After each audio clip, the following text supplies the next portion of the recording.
Hai, halo. Balik lagi bareng gue Irwan di acara Ngobras, ngobrol bareng mobil bekas. Dan tema hari ini kita mau bahas soal lifestyle. Kalau ngomong soal lifestyle, biasanya orang identiknya dengan kalau nggak baju nih, handphone. Handphone yang dulunya barang mewah, sekarang sudah berubah menjadi sudah bukan mewah lagi, sudah jadi lifestyle. Personalisasi atas handphone itu kuat banget. Tapi bener nggak sih kalau mobil juga sekarang sudah jadi lifestyle? Artinya mobil bukan sekedar barang mewah, tapi sudah menjadi barang-barang yang ada aspek taste pribadinya. Bersama kita hari ini kita punya dua orang expert di urusan mobil bekas. Namanya Ngobras ya, ngobrol bareng mobil bekas. Kita punya Om Bot. Halo Om Bot. Halo. Sore Om Bot. Dan kita punya Uda Tayo. Halo Dah. Kayak Uda aja ya. Udah. Ini kalau kita ngomong-ngomong soal mobil sebagai lifestyle nih ya. Kita ngobrol mobil sebagai lifestyle. Benar nggak sih bahwa sekarang tuh sudah ada pergeseran nih dari mobil yang dulu itu sebagai barang mewah, sekarang itu lebih ke lifestyle. Artinya tuh lebih ada taste personalnya, ada segmentasinya sampai sebegitunya. Benar nggak sih? Sekarang mungkin Om Bot dulu boleh? Udah dulu. Boleh gua geser rebutan gitu aja. Lu kenapa sih nggak rebutan? Nggak mauan gitu? Boleh dah, gimana dah? Udah dulu. Oke Kang, jadi kalau ngelihat perkembangannya, ini kan dibandingkan yang dulu zaman gua gitu. Yes, Maksudnya yes. sekarang udah beda generasi nih ya. Kayaknya tua banget. Kayaknya tua banget. Nggak beda-beda amat dah. Geser dikit Nggak paling. tua sih, cuman lama aja dikit. Agak gitu. angkatan lama. Aja dikit ya. Angkatan Mercy dulu. Kalau kita ngelihat sekarang memang lebih kepada lifestyle jatuhnya. Contoh gini ya. Ada beberapa anak milenial yang ngerti banget yang namanya fitur mobil ternyata. Safety-nya lah, bagaimana experience berkendaranya lah gitu ya. Safety-nya bentuknya apa aja lah gitu ya. Cuman pertanyaan kita adalah sebenarnya itu needed atau enggak sih sebenarnya buat kita sendiri dalam localize pemakaian kita gitu ya. Nah itu sih mungkin yang buat sebagian orang iya oke gitu ya. Tapi back to needed-nya apakah memang concern-nya ke sana? Itu sih mesti dipikirin sih. Needs-nya lebih ke needs-nya lagi, lebih ke fungsi mungkin ya, Fungsinya, lebih ke betul. fungsi ya.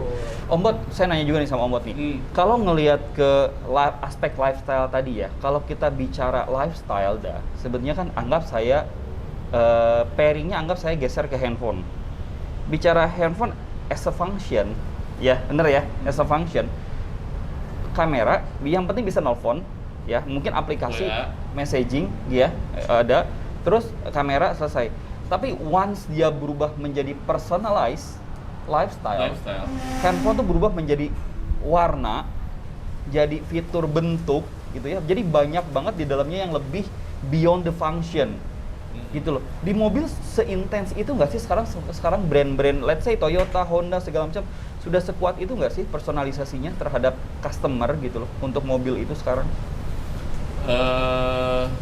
Saya coba jawab dari lifestyle ya. Lifestyle itu kan yang pastinya tergantung di mana si customer itu ngikutin dari teknologinya juga si merek mobil lah ya. Yang pastinya sih kalau ya setiap generasi setiap merek-merek itu berbeda-beda untuk teknologi itu yang pastinya mungkin agak sedikit ada yang sedikit lambat, merek yang agak sedikit lambat untuk teknologi penambahan fitur-fiturnya. Cuma biasanya paling cuma facelift apa segala macam, tapi teknologi biasa aja ada begitu ya, udah ya. Terus ada yang memang dia mengedepankan teknologi, istilahnya dari interior segala macam, tapi secara modelnya biasa aja juga ada gitu. Dan dari kalau misalkan menurut segi kebutuhan sih ya dari tahun ke tahun, mungkin dari zamannya udah apa saya itu sama ya, kita bukan baby boomer kan ya. Kalian sebeda apa sih? Kalian sama-sama aja umurnya. Emang lu semuda apa sih? Enggak, kita masih sama muda ya. Kita generasi X ya, apa ya? Enggak tua, cuman lama aja. Lama aja Oh, milenial tapi nggak jadi gitu. Milenial nggak jadi. Milenial tapi nggak jadi. Ya mengikuti perkembangan seperti itu dari mulai zaman saya ngalamin dulu istilahnya kijang kapsul ya ada ya.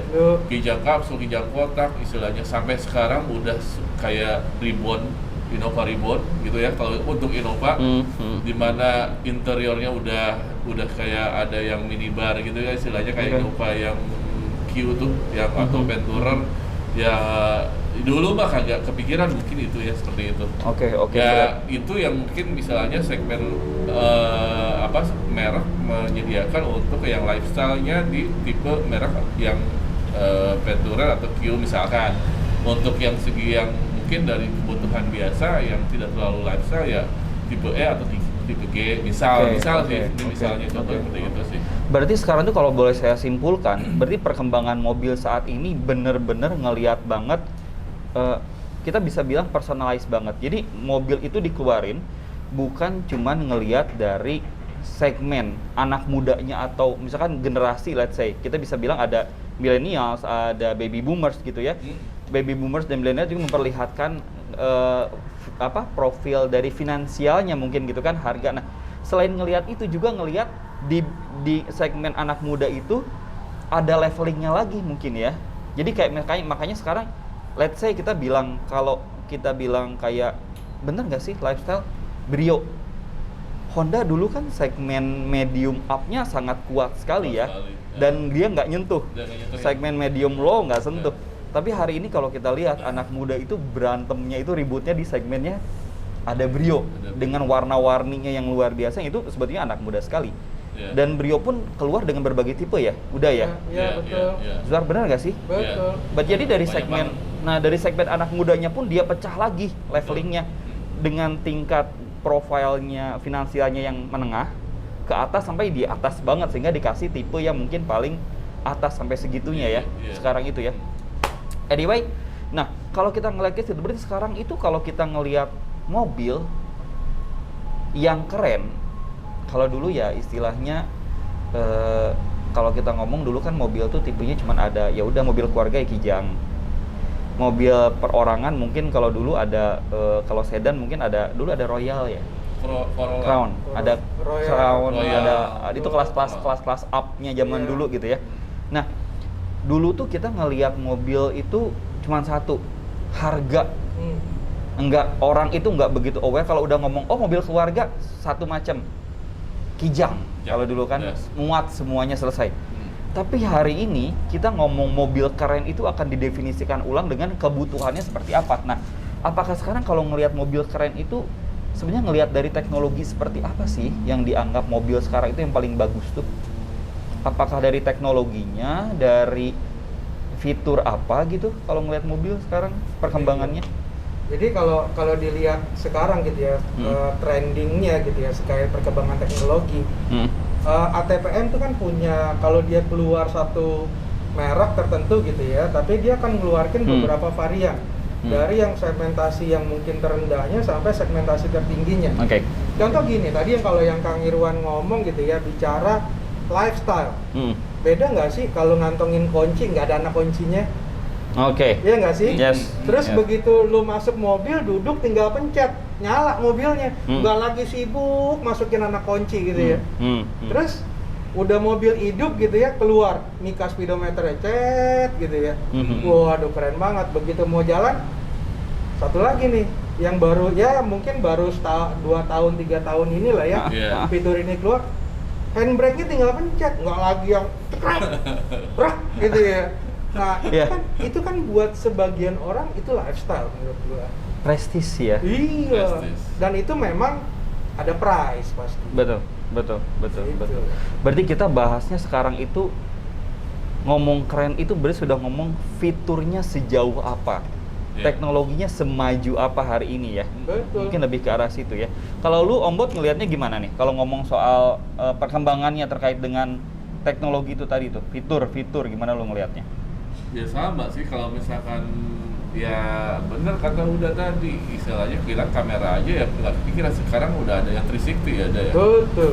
360 yang dimana 360 ya. Terus tapi di mobil yang tertentu sih istilahnya. Terus yang dulu itu cuma ada di mobil-mobil mahal ya. Betul, yang itu dulu. Tapi sekarang mobil-mobil yang low price pun atau yang medium lah ya, itu ada. Sekarang udah masuk ke medium. Ada fitur itu. Fiturnya udah masuk ke yang medium. Terus kayak istilahnya parking yang bisa parkir sendiri tuh, kayak yang ada dulu kan di mobilnya Cherokee tuh. Iya. Dulu di Cherokee istilahnya di tempat tombolnya dia mobil mundur sendiri, parkir sendiri. Terus tinggal masukin D sama R aja udah. Kayak gitu. Tapi sekarang udah mulai turun ke middle. udah turun ke middle. Berarti kan sebenarnya lifestyle itu udah merambah dalam artian memang dari price mahal. Tapi sekarang karena ngelihat orang milenial aja, pengetahuan orang milenial sekarang udah mulai naik, istilahnya dia udah punya duit untuk beli. Tapi orang milenial ini suka dengan fitur-fitur canggih. Oke. Nah, istilahnya mungkin diakomodir dengan diakomodir dengan istilahnya harga-harga yang di middle itu. Kalau misalkan naik ke high end mungkin agak berat. Agak berat ya. Oke. Kalau ngomong-ngomong soal tadi lifestyle nih, mungkin biar audiens, biar teman-teman sobat 88 juga pada tahu nih ya. Bicara soal lifestyle tadi, ini sekarang kita update tadi udah bahas soal teknologi ya, dah. Menarik nih bahas soal teknologi. Kalau boleh kita kupas sedikit sebetulnya, dah. Teknologi secara basic. Kalau kita ngomong basic paling di mobil transmisi, rem gitu ya. Perubahan sekarang tuh apa sih dah yang boleh kita bilang sebagai oh ini tuh sekarang sudah yang teknologi terbaru. Let's say ada fitur apa gitu di sistem remnya, mungkin kuncinya tadi menarik soal yang kunci, soal apa gitu ya. Sebenarnya yang sekarang terbaru tuh apa sih dah? Apa aja? Ya, kalau mau dibedah tentu banyak ya. Banyak. Mulai dari fitur safety, itu ada perkembangan teknologinya. Terus fitur efisiensi. Itu juga ada fitur-fitur barunya. Contoh, dulu mungkin mesin turbo nggak ada yang cc kecil. Iya nggak sih? Iya. Sekarang dengan mesin 1000 cc aja udah ada yang pakai turbo. Artinya kan kalau kita lihat itu sebenarnya ada yang goalsnya pengen dicapai gitu kan ya. Tapi tanpa menghilangkan semua maksud dari kondisi awalnya kan, itu penting gitu ya. Nah, fitur-fitur lainnya apa selain safety pasti berkembang terus. Terus fitur efisiensi juga pasti itu terus berkembang. Nah, yang paling penting buat sekarang kalau kita bicara lifestyle, kenyamanan. Ya, kenyamanan misalnya ya tadi yang saya bilang gitu ya. Lu begitu masuk mau jalan, handbrake tinggal pencet. Yes. Ser, jalan. Gitu ya kan sih? Kalau dulu kita tarik dulu, wes, iya. Kadang macet nyangkut. Kalau perempuan ya tenaganya itu zaman lu banget bukan? Itu masih berat banget ya. Mesti dipencet gitu, truk. Iya benar. Naik turun. Iya, benar. Dan fitur itu juga mau cari di mana, di SUV ada. Gitu ya. Mau di city car juga udah ada sebenarnya kan gitu ya. Nah, itu yang tadi sebenarnya dan kondisi sekarang, zaman sekarang, fitur-fitur itu concern loh dilihat sama orang. Ya nggak mungkin juga ATM ngeluarin kalau memang nggak ada orientasi ke situ gitu kan. Market pasti ya tetap ya. Nah, menurut gua sih ya kalau kita bicara lifestyle, lebih kepada kenyamanan dia berkendara. Jadi itu adalah satu package yang dikemas dalam banyak fitur gitu ya, dengan perkembangan teknologinya masing-masing yang jadi orang ngerasa duduk di mobil itu happy gitu loh. Wah, enak banget nih mobil nih. Gua kalau berasa naik mobil ini kayaknya ganteng gua naik nih setingkat 2 tingkat gitu ya. Tapi benar loh, itu ngaruh ya. Ngaruh sama confidence. Ngaruh ya Pak Azwar. Dari brand yang dulu ke brand yang sekarang Pak Azwar ngaruh ya. Ngaruh banget sampai kita istilahnya yang sekarang tuh ada sportnya, mode sport, mode yang normal. Oh, coba mode sport nih. Lah, hitam banget. Lu sekarang kalau turun dari mobil lu sekarang berasa ganteng banget begitu turun. Angin gede gitu ya. Angin berasa gede banget nih. Gue mesti tampil rapi terus. Iya benar, iyalah. Nggak bisa gue matching. gitu. Iya, mesti matching. Benar. Tapi ngomong-ngomong sekarang, let's say gua ambil fitur yang paling krusial dari semuanya, safety. Kalau kita lihat dulu sebetulnya kan yang namanya ABS gitu ya, segala sistem rem gitu segala macamnya, itu kan dulu tuh limited banget ya, maksudnya tidak banyak orang yang cukup concern dengan itu. Hari ini iklan itu bukan cuma mengedepankan warna, mengedepankan joknya kulit, sudah bukan lagi eksterior, interior bukan, tapi lebih ke arah fitur yang di dalamnya lebih deep nih. Sering kita ngomongin soal sistem ABS, sistem EBD itu apa sih? Dah, mungkin bisa dijelasin. Benar. Nah, kalau yang tadi kita bahas adalah salah satu fitur yang berkembang adalah fitur safety gitu ya. Safety itu banyak, mulai dari intinya dalam meningkatkan experience dia dalam berkendara, tapi dari sisi safety-nya. Contoh ABS gitu ya. Dulu mungkin cuma 1-2 mobil atau merek-merek tertentu aja atau level-level varian tertentu aja yang ada ABS-nya gitu ya. sekarang kalau kita lihat ya, untuk mobil yang segmentasi share marketnya gede aja, artinya kan ini semua orang pakai gitu ya, semua orang bisa masuk. Itu ada loh fitur ABS-nya loh. Udah semua ya? Iya, ada fitur ABS-nya. Artinya ya ABS ini hari ini bukan lagi fitur yang dibuat mewah, tapi fitur wajib yang ada di mobil. Sudah kebutuhan ya? Kebutuhan, betul. Nah, yang bedain ABS dari tiap mobil itu sebetulnya apa sih? Jadi ada nggak ABS, sih tipe-tipenya yang sehingga membedakan tingkat, ada levelnya nggak sih si ABS itu?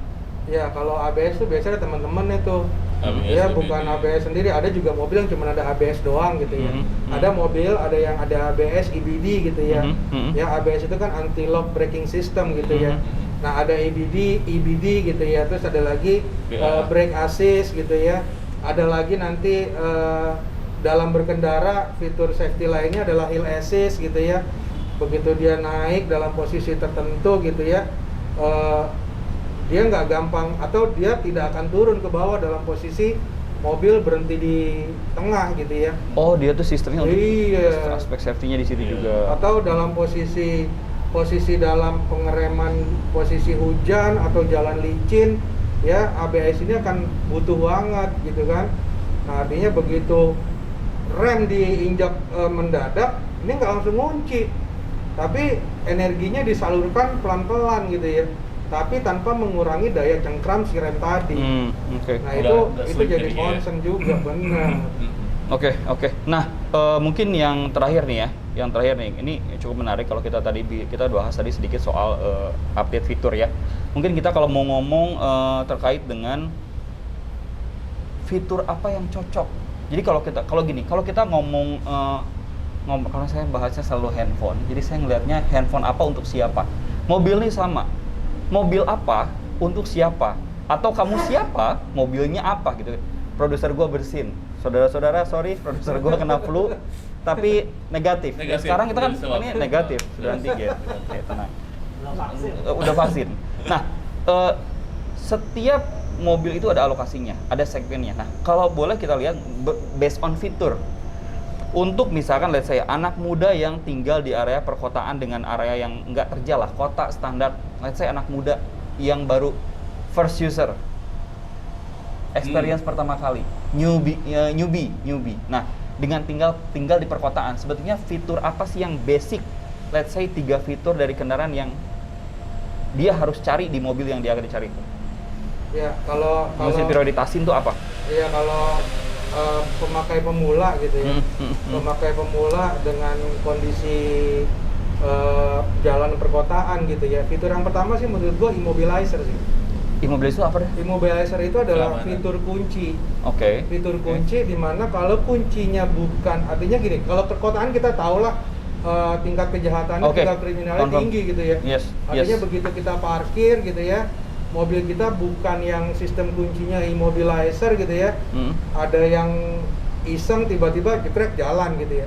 Tapi kalau immobilizer itu kalau bukan kena frekuensi yang sama, dia nggak akan bisa jalan. Nah itu satu. Terus yang kedua misalnya gitu ya, selain immobilizer tadi, menurut gua adalah efisiensi untuk city car gitu ya, atau untuk kendaraan perkotaan. Contoh hari ini yang tadi kita sebut, kita pernah bahas adalah dulu bicara turbo, kalau pengen cari speeding ya di cc gede kan, tapi sekarang kalau lo mau cari mobil yang 1000 cc pun lo mau speeding ya ada turbonya juga. Even mobil-mobil yang gede turbo tuh gimana sih, mungkin bisa jelasin buat yang newbie? Turbo tuh memberikan akselerasi lebih baik dibandingkan fitur biasa gitu ya. Jadi kalau lo ya namanya jiwa muda ya, kita pasti kan ada jiwa pengen cepet gitu ya, cemen. Jangan cemen-cemen lah mobilnya gitu ya. Bejek. Iya, responsif gitu ya. Di saat kita pengen ngejar titik kecepatan tertentu, itu bisa didapat dengan lebih cepat. Sip. Kalau gitu, thank you banget dah udah masuk hari ini, join sama kita. Thank you banget juga Om Bot hari ini. Thank you. Thank you. Kita ketemu lagi di acara ngobras berikutnya. Buru-buru aja, bentar lagi ada lagi yang lain ya. Yuk, dadah. Bye. Ya, thank you.